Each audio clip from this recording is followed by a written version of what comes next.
친구들과 욥의 대화가 시작됩니다. 우린 한 2주 전에 이 친구들이 욥을 위로하기 위해 모였다는 걸 보았습니다. 여러분, 그들이 욥에게 와서 한 게 무엇이었습니까? 침묵이었죠. 그들은 밤낮 7일 동안 욥과 함께 땅바닥에 앉아 있습니다. 그리고 욥의 고통이 심함을 보고서는 그에게 단 한마디도 하지 않았습니다. 여러분, 이게 얼마나 힘들고 어려운 일인지 해보신 분들은 아실 겁니다. 말하지 않고 한마디 하지 않고 그저 가만히 함께 있어주는 것, 그 무겁고 어색한 정적을 이 고통당한 사람을 위해 견뎌내는 것 말입니다. 근데 이 친구들은 그만큼 욥을 깊이 생각했습니다. 그런데 그랬던 이 사람들의 입에서 이제 온갖 말들이 쏟아져 나옵니다. 그 이유가 뭡니까? 그게 3장에 나오죠. 누가 먼저 입을 엽니까? 욥이 가장 먼저 입을 엽니다. 욥이 그 정적을 깨트립니다. 그런데 욥이 말하는 그 내용이 이 친구들을 크게 자극한 것입니다. 욥이 뭐라고 했습니까? 내가 난 날이 멸망하였더라면 어찌하여 내가 태에서 죽어나오지 아니하였던가? 어찌하여 고난당하는 자에게 빛을 주셨는가라고 했죠. 욥은 어찌하여? 다시 말하면 그가 당하는 이 고통의 이유를 알지 못해서 탄식했습니다. 그 자신을 살려두고 계시는 하나님이 이해가 되지 않습니다. 그처럼 고통을 주신 하나님이 나에게 아무 말씀도 하지 않으시니까 화가 납니다. 그런데 욥의 친구들은 이걸 가만히 들어주지를 않습니다. 그들은 그런 욥을 가르치기를 시작합니다. 세 친구들 이름이 뭐죠? 엘리바스, 빌닷, 소발. 이 세 사람이 이제 차례대로 욥에게 말을 하기 시작합니다. 그리고 욥은 거기에 대해 자기 나름대로 응답을 합니다. 오늘 본문은 그중에 빌닷이 한 말에 대한 욥의 응답입니다. 자, 2절을 보실까요? 2절 말씀, 진실로 내가 이 일이 그런 줄을 알거니와 인생이 어찌 하나님 앞에 의로우랴. 자, 여러분 뭐라고 합니까? 진실로 내가 이 일이 그런 줄을 알거니와. 빌닷이 자기에게 한 말, 욥은 이미 다 알고 있다는 겁니다. 내가 한 말은 이미 내가 다 알고 있다. 자, 빌닷이 뭐라고 했습니까? 8장 3절을 보면 하나님은 정의롭게 행하신다. 하나님이 공의롭지 않을 리가 없다입니다. 이게 무슨 말입니까? 욥이 지금 고통을 당하고 있는 것은 정의로운 하나님이 보시기에 분명히 욥에게 어떤 잘못이, 어떤 문제가 있기 때문에 욥의 죄 때문이라는 것이죠. 그리고 8장 5절과 6절에서 뭐랍니까?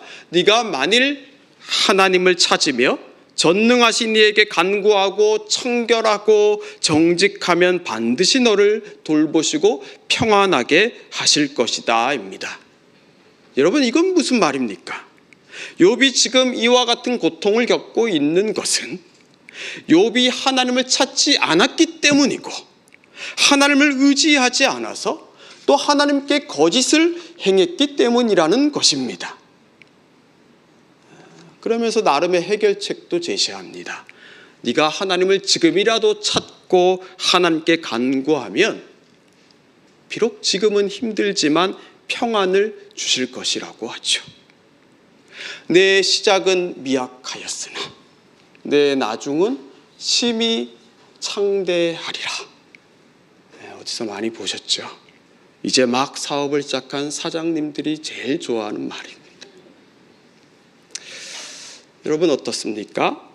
빌닷이 욥에게 하고 있는 이 여러 가지 말들, 우리도 흔히 하는 말이죠. 흔히 듣는 말이고 우리 역시 이와 같은 말을 건넬 때가 있습니다. 지금 여기 고통당하고 있는 그 사람에게 말입니다. 하나님을 찾으면, 그래도 네가 하나님을 의지하면 하나님이 회복시켜 주실 것이다. 하나님께 혹시 잘못한 게 있다면 빨리 회개해라. 그러면 하나님이 용서해 주실 것이다.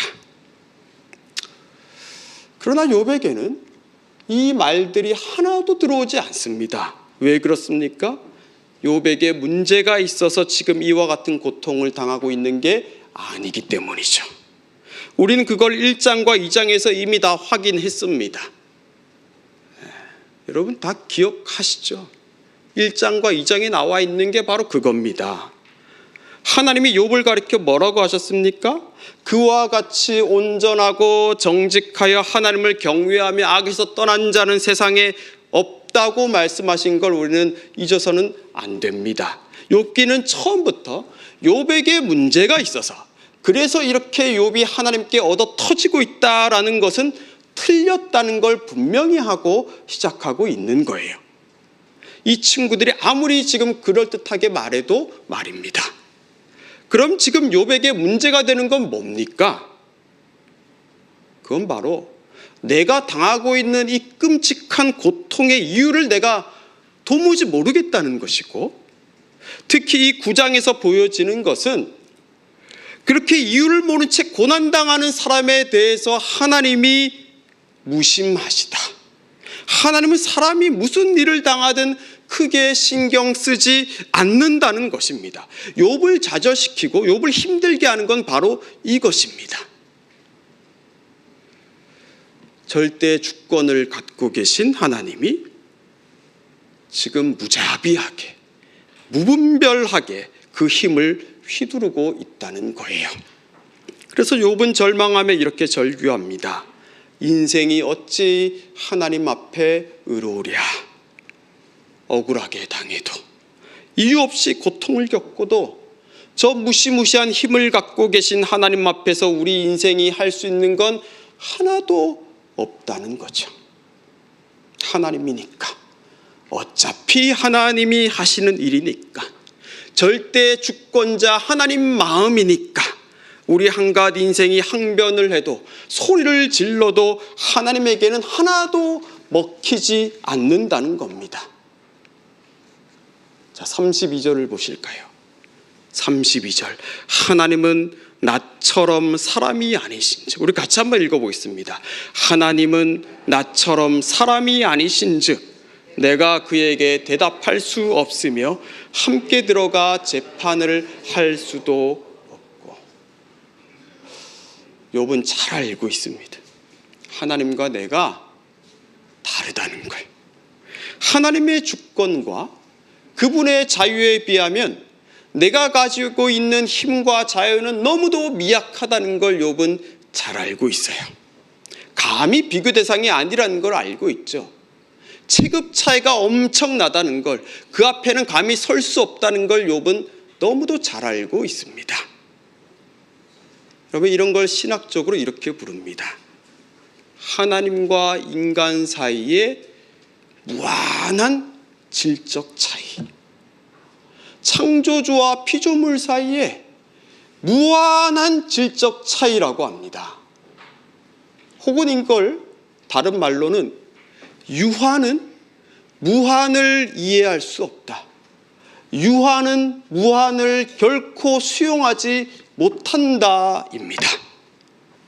인생이 어찌 하나님 앞에 의로우랴. 인생이 어찌 하나님 앞에 의로우랴. 네, 하나님께 서면 인간만 손해죠. 가리고 있던, 숨기고 있던 우리 안에 있는 어리석음과 허물과 부족함만 드러날 뿐입니다. 모세, 예레미야, 에스겔, 하나님을 만난 사람들이 화로다, 나는 이제 죽게 되었구나 라고 말하는 게 바로 그 이유 때문입니다. 욥도 그걸 알고 있고, 욥은 하나님의 절대 주권을 지금 충분히 인식하고 있어요. 하나님이 나를 무시하셨으니까 나도 하나님을 무시할 거야, 이런 게 아니죠. 그러나 그는 무한하고 전능하고 전지하신 하나님 앞에서 할 말은 많아도, 그래서 소리치고 불평을 토해보아도 아무런 변화가 없을 거라고 생각합니다. 하나님이 하신 일이니까. 그분이 하신 일에 대해 내가 문제를 제기해 보아야, 내가 억울하다 공소를 제기해 보아야 공소 취소당할 것이 뻔하다는 거죠. 그 무력감, 이 절망감이 지금 욥을 괴롭게 하는 거예요. 여러분, 친구들은 전혀 모르는 헛다리 짚고 있는 이 욥의 고난이 어떤 건지 아시겠습니까? 그런 욥에게 하나님은 어떤 분인가요? 무지막지하게 자신이 갖고 있는 힘을 휘두르시는 분입니다. 그렇지만 아무도 막을 수 없어요. 하나님이니까, 창조주시니까 잽도 되지 않는 인간이 어찌해 볼 상대가 되지 않습니다. 자, 그런데 여러분, 우리가 여기서 눈여겨보아야 할 게 있습니다. 그건 하나님에 대한 욥의 생각이, 욥의 관점이 지금 대단히 많이 바뀌고 있다는 것입니다. 여러분, 1장과 2장에서 욥은 하나님을 어떻게 대했습니까? 잔치를 베풀고 나면 자식들을 다 성결하게 하죠. 혹시 내 아들들이 죄를 범했을까 봐, 하나님을 욕되게 하였을까 봐 그 명수대로 제각기 다 번제를 드렸습니다. 그는 그게 하나님을 경외하는 거라 생각했습니다. 그렇게 하면 욥은 하나님이 기뻐하실 거라 생각했어요. 하나님에 대해 확고하게 가지고 있는 신념이 있습니다. 이렇게 하면 이렇게 하실 거다, 하나님에게는 마땅히 이렇게 해야 한다 하는 그런 신념을 욥은 가지고 있죠. 그런데 결과는 어떻습니까? 완전히 어긋나 버렸죠. 그 자식들을 하나님이 다 데려가셨습니다. 그처럼 하나님을 경외했던 자신은 지금 이처럼 비참해져 있습니다. 하나님에 대해 가지고 있던 욥의 신념 체계가 깡그리 다 무너져 버린 거예요. 혼란스럽죠. 실망스럽습니다. 그러면 이제는 어떻게 해야 하나 막막할 뿐입니다. 그런데 여러분, 한 가지 분명한 건 뭡니까? 하나님이 욥에게 달리 보인다는 것입니다. 하나님은 내가 어떻게 할 수 있는 분이 아니라는 그 엄연한 진실, 내가 생각해왔던 하나님이 전부가 아닐 수도 있는 거구나라는 그 사실을 받아들이는 거죠. 비록 아프지만, 비록 속이 상하기는 하지만 말입니다. 그런데 여러분, 기억하셔야 합니다. 하나님은요, 그런 욥을 가리켜서 온전하고 정직하여 하나님을 경외하며 악에서 떠난 자라고 하셨습니다. 여러분, 이 하나님의 선언, 이 하나님의 판단은 욥기 2장에 나오는 욥까지가 아닙니다.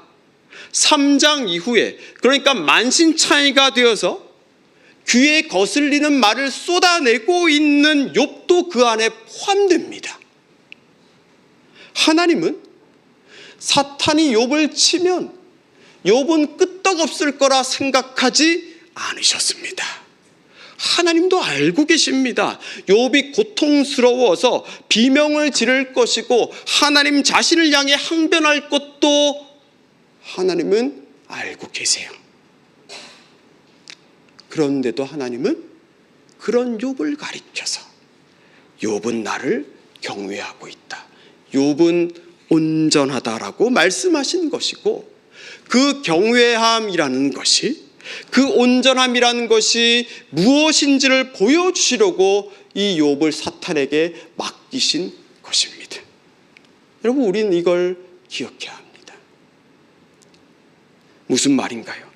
인간이 하나님에 대해 가지고 있는 생각이나 말은 변할 수 있다는 거예요. 심지어 그게 틀린 것일 수도 있습니다. 그러나 하나님은 그 불확실함과 그 불완전함이 인간의 온전함에 문제가 된다고 보시지 않습니다.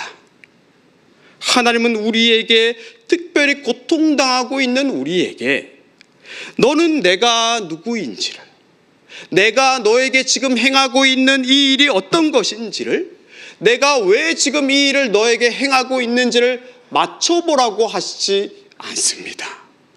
그런가 하면 하나님은 네가 지금 이 고통 중에도 인내하며 티내지 않고 전과 똑같이 나를 대해야만, 전과 똑같이 나를 찬양해야만 너는 나를 경외하는 거라고도 말씀하시지 않습니다. 뭡니까? 무엇이 온전한 것이고 무엇이 하나님을 경외한다는 것입니까? 그건 바로 하나님 앞에, 내가 그럼에도 불구하고 하나님 앞에 서 있는 것입니다.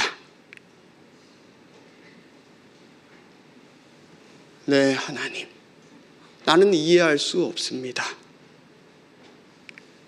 당신의 그 주권이, 그 권능이 나를 지금 힘들게 하고 있습니다라고 소리칠지언정 그분 앞에 서 있는 거예요.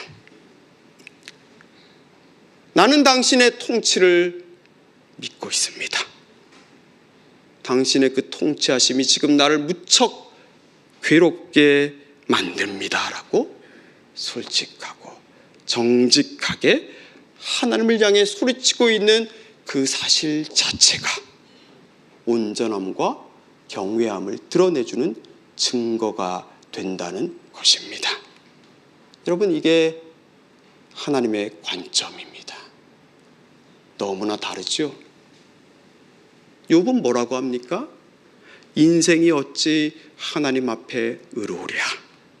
하나님이 빼앗으시면 누가 막을 수 있으며 누가 물을 수 있으랴고 하며 하나님의 이 무지막지한 권세 앞에서 아무 능력도 없는 인간의 무능과 무능력함과 무지함, 그 무력함을 토로했지만 하나님은 그렇게 하나님을 염두에 두고서 하나님을 그럼에도 붙들고서 절망하고 씨름하고 있는 그 사람을 가리켜서 그는 온전하고 그는 나를 경외하고 있다고 말씀하시는 겁니다.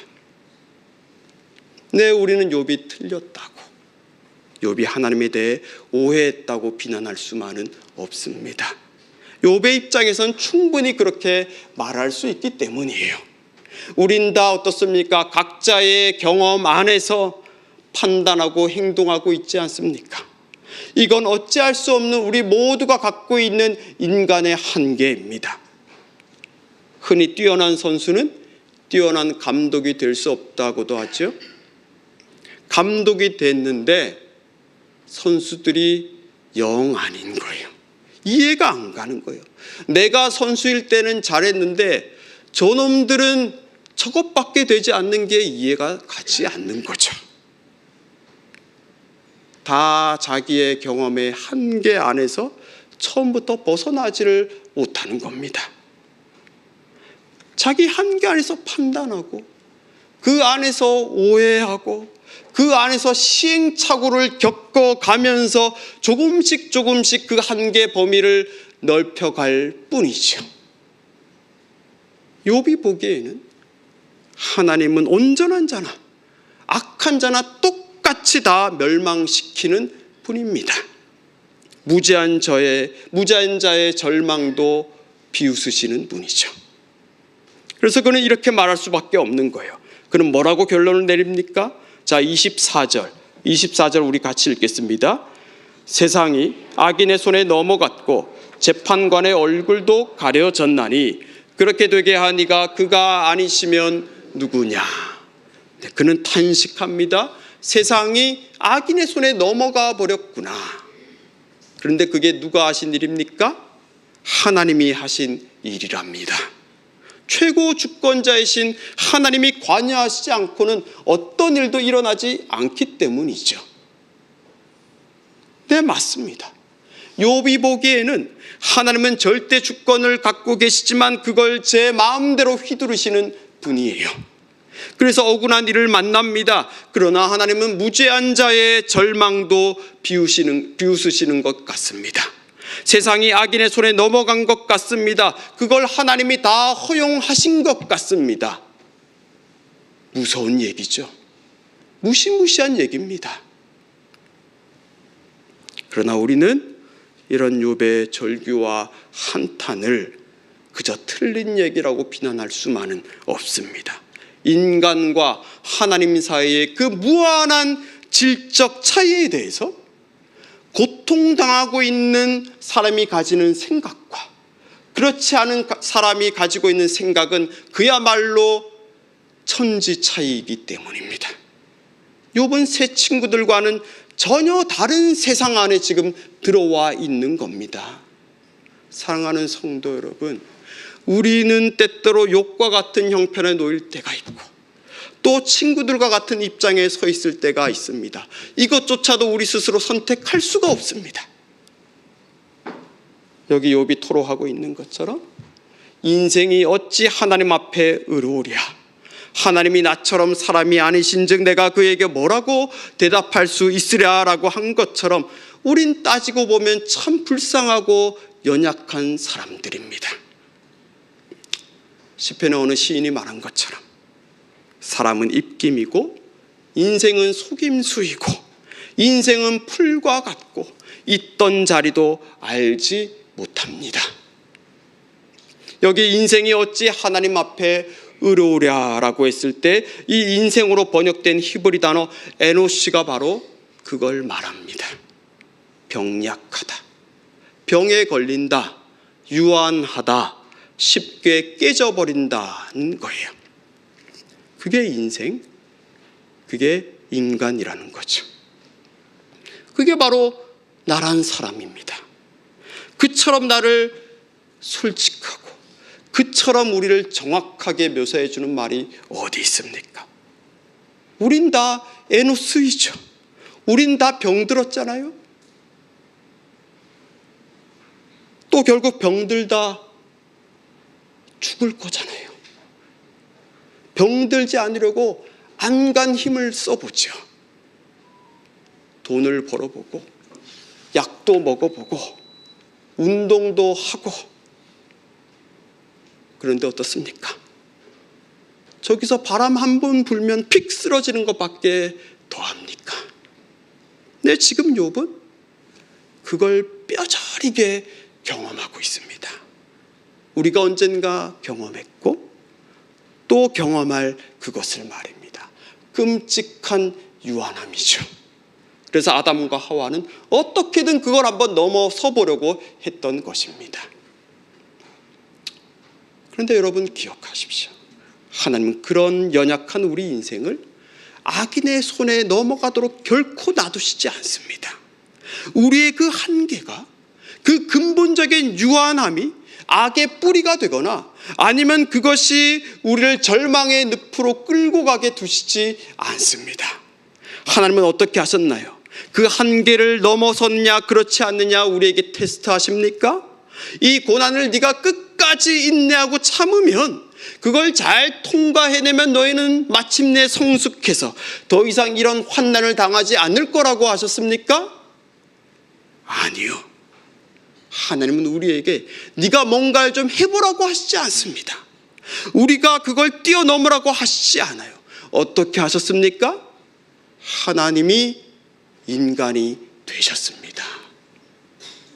무한한 질적 차이를 갖고 계신 그분이 우린 도저히 쳐다볼 수도 없고 도달할 수도 없고 감히 그 앞에서는 말 한마디도 할 수 없는 그분께서 우리와 똑같이 고통당하고 똑같이 억울한 일들을 당하고 똑같이 시험당하고 시련을 받으시는, 온갖 수모를 당하는 인간이 되셨습니다.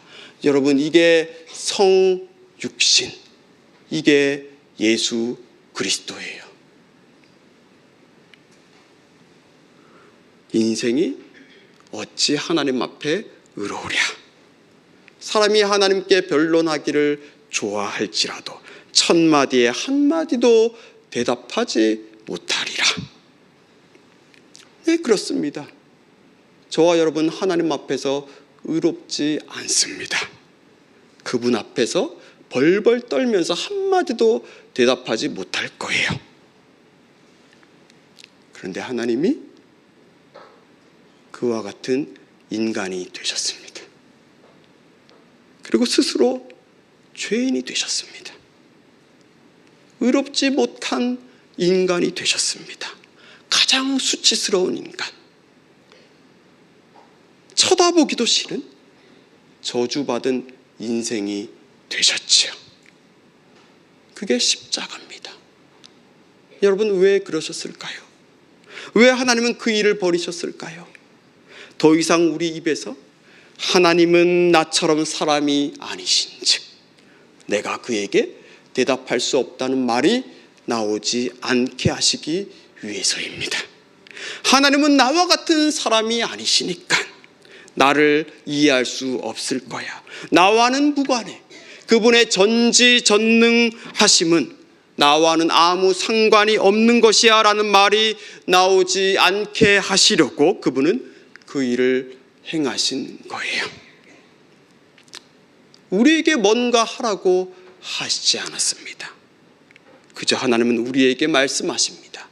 내가 너희 인간의 한계를 알고 있고 그 한계가 너희에게 저주가 되거나 너희를 다스리려고 하는 악의 세력을 이미 내가 십자가에서 이겼다는 것을 믿어주길 바란다고 하시는 거예요.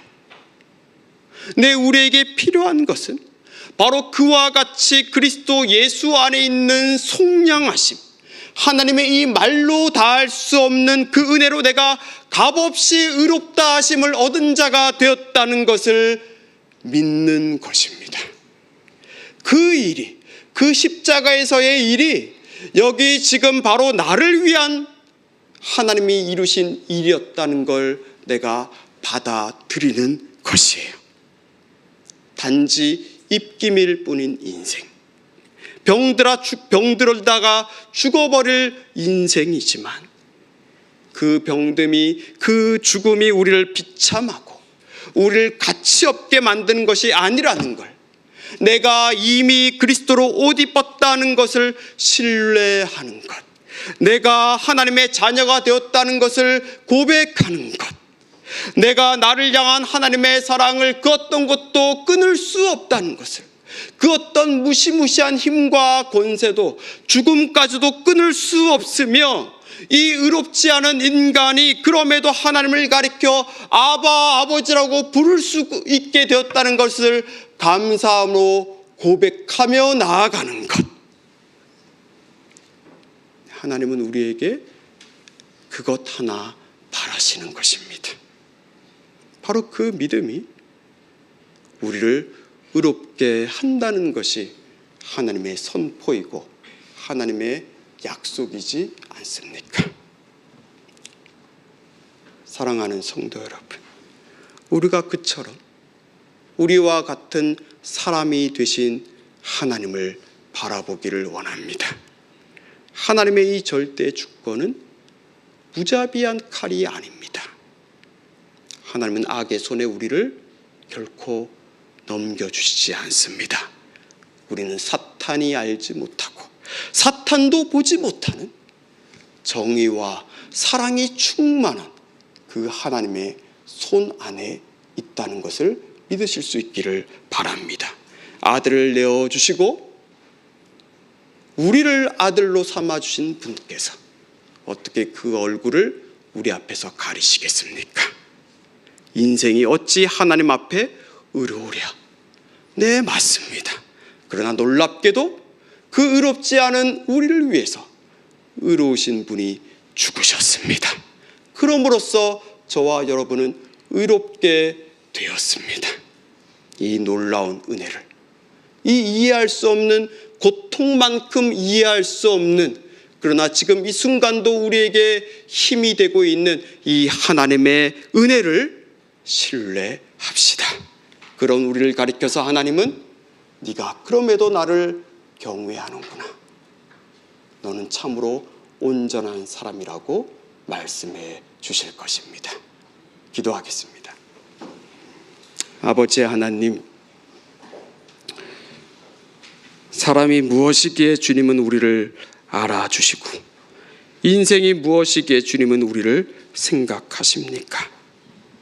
우리가 도대체 무엇이기에 주님은 가장 사랑하시는 그 아들을 우리에게 보내주셨고 그에게 죄를 더하시고 우리를 의롭게 하셨습니까? 우린 도대체 주님께 누구입니까?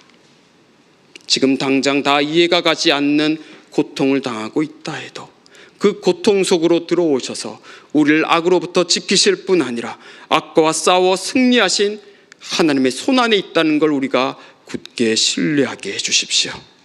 그리하여 환난은 인내는 연단을, 연단은 소망을 이루게 한다 하셨던 하나님의 그 말씀의 의미가 무엇인지를 깨달아 알게 하여 주십시오. 우리를 위하여 사람이 되시고 죄인이 되셔서 우리를 의롭게 하신 예수님 이름으로 기도합니다. 아멘.